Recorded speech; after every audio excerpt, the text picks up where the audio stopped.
Sonia, can you go back to the very first part of that scripture for a moment? I want you to notice a phrase in the passage. And depending on what translation you are using, the words may be different. The version that Cheryl read from said exiles in the world. The NIV says strangers in the world. I want you to hold that thought in mind, that idea of strangers in the world. Thank you, Sonia. So, do you remember what happened on December 7th, 1941? Pearl Harbor. Do you remember what happened on November 22nd, 1963? Assassination of JFK. I remember knowing that people at school were upset. When I got home, my mom was upset, and I didn't understand what was going on because I was a young child. Do you remember what happened on July 20th, 1969? Apollo 11, landing on the moon. Do you remember where you were when you first heard about the events of 9/11? I hadn't made it into church yet. I was pastor at that time, First Christian Church of Scottsdale. And I was getting ready. My sister called me 3 hours ahead in Atlanta, Georgia, and said, "You better turn on the news." And I said, "Why? What happened?" She said, "Turn on the news." And so I did, and began to watch the events unfold that collectively we now know of as 9/11. A day that forever changed us and changed our world. A day where some people say America lost its innocence, if that could be said. So here we are, 21 years later, and this morning I got on the internet and went to some of the news places that I go to fairly frequently, and I anticipated, since it was 9/11, that I would find all kinds of articles, stories, references to 9/11. And I kept flipping through. You know how you do. You see that screen and you press the next one, and then the next one, and then an ad, and then the next one, and the next one, then an ad, and then the next one. You know how many I found? 3 places, 3 sites I found. 1 story about 9/11. And it was detailing what happened at the White House that day when they were evacuating people from the White House, and there was a gathering on the lawn, and they got people to leave. Leave your strollers. Get out. And the people inside, they were getting into what they felt would be the most secure room. But that was it. 21 years later, that was all I found on 3 sites. So what is the big story? Well, actually, this week there are 2. My wife said you'd better mention Queen Elizabeth, so I am mentioning Queen Elizabeth. And that certainly is something that is very important for us to remember and note. The longest reigning monarch for the United Kingdom, beloved, cherished, missed. Big story, her passing. The other big story today, you know what the big story is today? It's the first Sunday of the NFL season. That's the big story. It's opening Sunday of the 2022 season. And actually, that may be a very appropriate metaphor. Because when you root for a team, you want your side to win. And you want them to use all their power and skill available to outmaneuver the opponent, to win almost at all costs, no matter who you knock down or step over. And if you rub their face in the dirt, sometimes so much the better, especially if it's a hated rival. Am I talking about football, or am I talking about American society right now?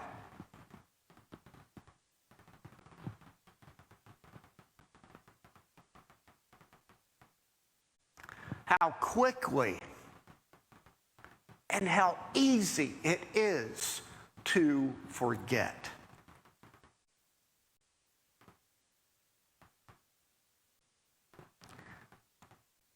"21 years ago, there was a flag raised. There's a picture of it. Any of you ever heard of Safety Patrol? Safety Patrol, when I was in 7th grade, and the schools that I went to went up through 1st grade through 7th grade in the school district where I was. And if you were chosen to be Safety Patrol, you had this fancy little white belt, and this belt that came this way with a little badge that said Safety Patrol. And you would kind of be hall monitors and out helping open doors for students and kind of wandering around at certain duty places, kind of making sure everything was orderly, because you were a big 7th grader chosen for this responsibility. And one of those responsibilities was raising and lowering the flag. And I remember on the occasions that was my duty, the pride that I felt in raising the flag, because it stirred for me all that America stood for. And with all the great enthusiasm that goes with being a 7th grader, and what your images of America might have been at that time. And so I was raising this flag that represented freedom and justice and fairness and liberty for all. I mean, that's what the Pledge of Allegiance said. And I remembered other famous raisings of the flag. Fort McHenry in the War of 1812. The flag that still flew and led Francis Scott Key to write our national anthem. The flag that was raised over Mount Suribachi in the Battle of Iwo Jima in February of 1945, raised by 5 Marines, immortalized in a photograph, and then a statue in Washington, D.C. And now there is this other image of a flag that we have. A flag raised up at Ground Zero, the rubble where the Twin Towers stood.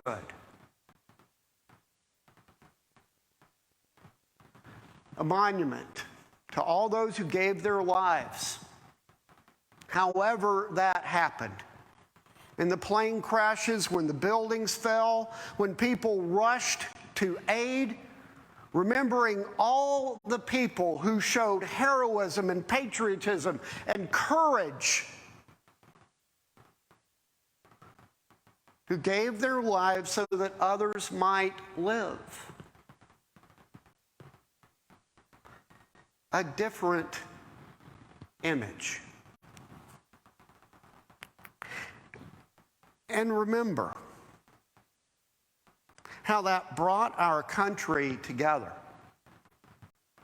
People flew flags. We paused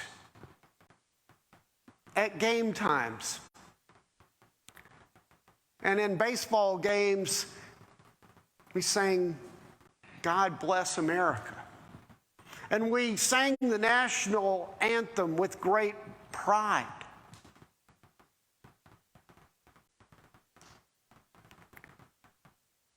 And it was always a reminder that there are evil forces in the world, and that we must be vigilant.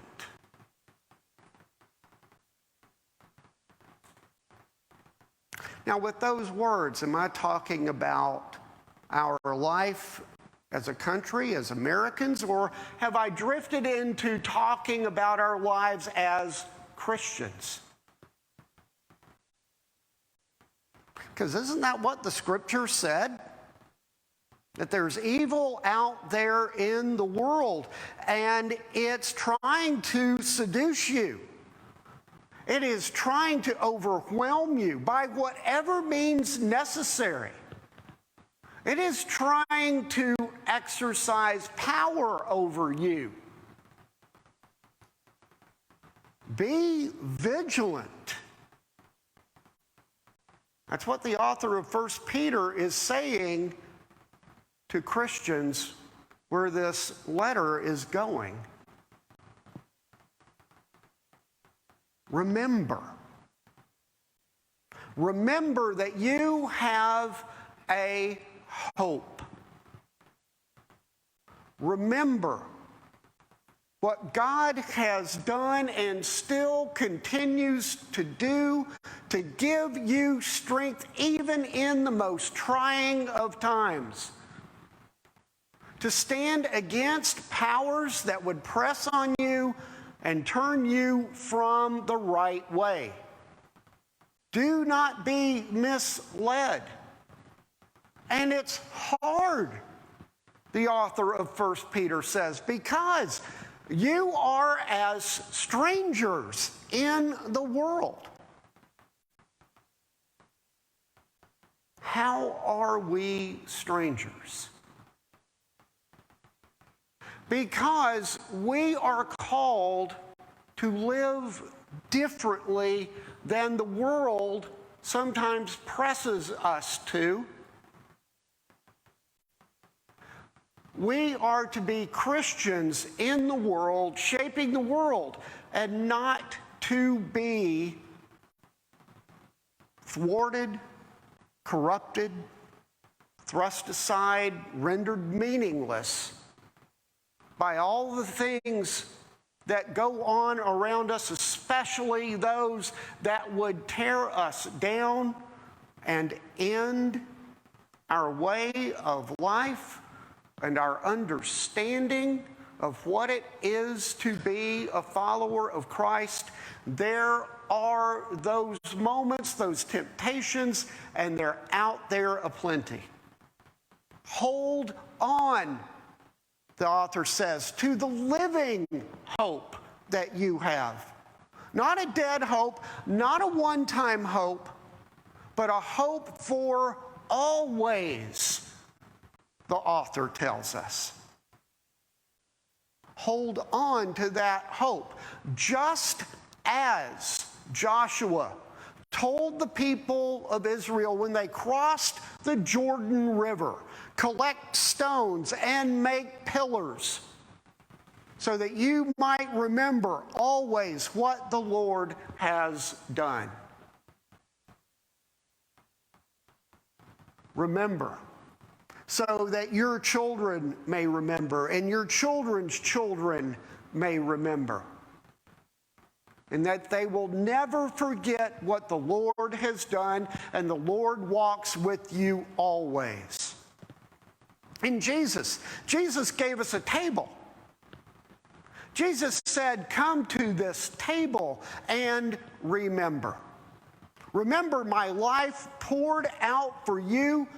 Remember the love that I call on you to share with one another, to love as I have loved you, to serve as I have served you. Remember, that is who you are.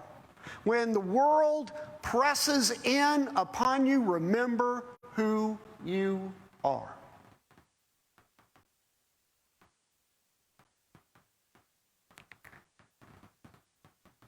When I was pastor at First Christian Church of Scottsdale, there's this wonderful shaded green area and wonderful trees. And there were people that would come out there periodically during the day, and they often would be taking a cigarette break there or standing and talking. And so one day I went out because I was just curious.